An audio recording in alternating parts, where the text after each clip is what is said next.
Now I have to say I was really excited to go see The Gift, and it was a movie that I felt like I was gonna like, but I was surprised it got so many great reviews. And now that I've seen it, yeah, it's definitely deserving of those good reviews.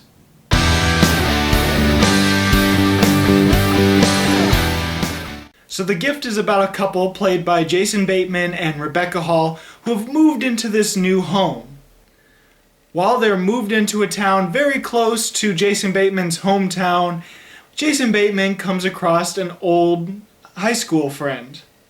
And that friend is played by Joel Edgerton. There is clearly something not quite right with this friend, and he starts hanging around Rebecca Hall and hanging around her while Jason Bateman is away at work. And a sort of stalker relationship starts happening between these two characters. As the film progresses, conflicts arise between the three characters. Everyone's past seems to come back out to haunt them. First of all, this is Joel Edgerton's first time directing a film, and it's surprising because it looks like he's been doing it all his life. He is a complete pro at directing this film. Now keep in mind, he has written some scripts before. I think he's written, if I remember correctly, The Rover, which is a film that I did enjoy. It wasn't directed by him, but he did write it. All the acting in this film is phenomenal. It's strange when you're the director and you decide to give yourself the creepy role, the stalker role, but he is absolutely perfect. Joel Edgerton is perfect in this stalker role because there's some subtlety to his performance where you can understand how people can sympathize him. He is a little socially awkward, but it's never too much to the point where you completely sympathize for him. And at the same time, there's an edge of just plain creepiness to him, this stalker feel, and it never goes overblown and out of proportion. Jason Bateman in this film, holy cow.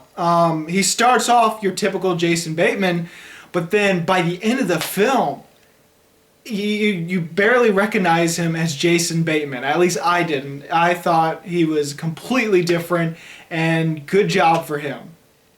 Rebecca Hall is the character that you're probably going to like the most in this film because the other two are more of a mixed kind of characters that are they more of a villain? Are they more of a hero?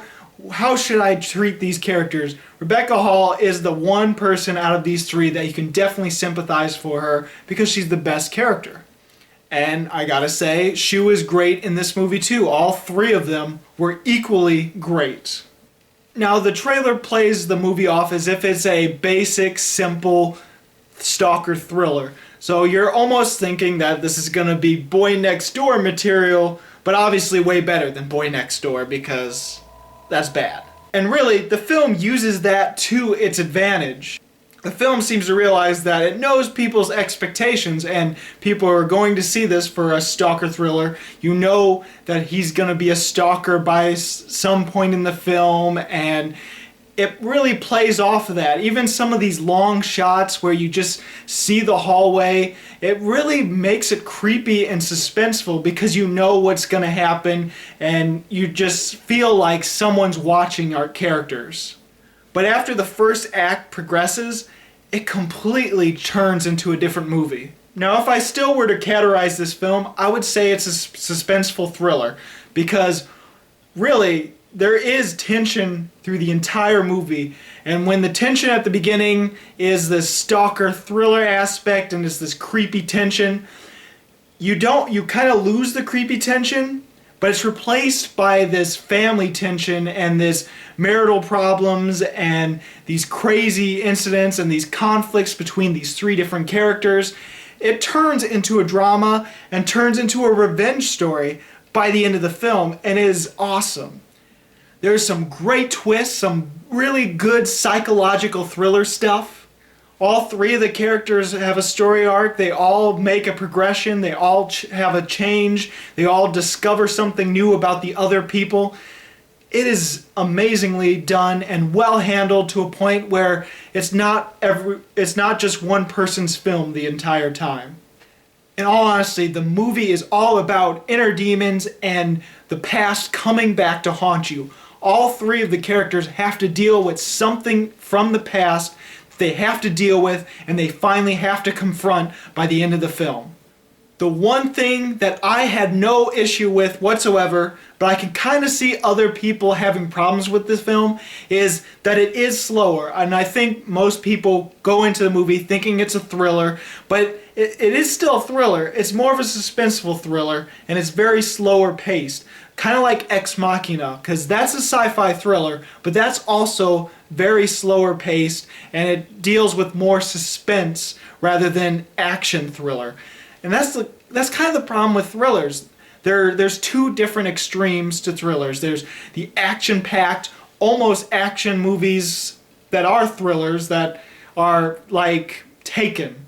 And I'm not talking about the other two Takens. Those are more straight-up action. The first Taken was more of a suspenseful thriller that had lots of action in it. But on the other extreme, you got the slow-paced, more suspenseful thrillers like some of the Hitchcock films. And The Gift is one of those films that is the slower paced thrillers. So I think you have to go into the movie knowing that, and that will better prepare you to maybe liking this film.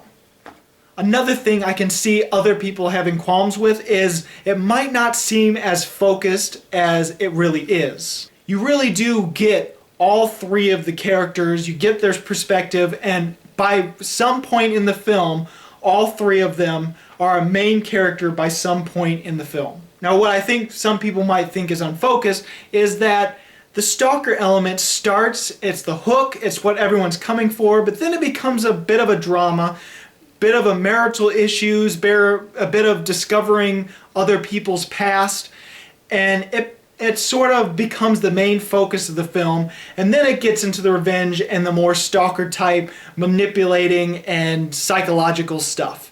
So that's why it might be a little unfocused and a little all over the place for a bunch of people, but I think there's a very clear progression if you just look at it and you just see it through the point of view of the characters. There is a great progression and a bit of a switching off as the movie progresses to different characters as the main character.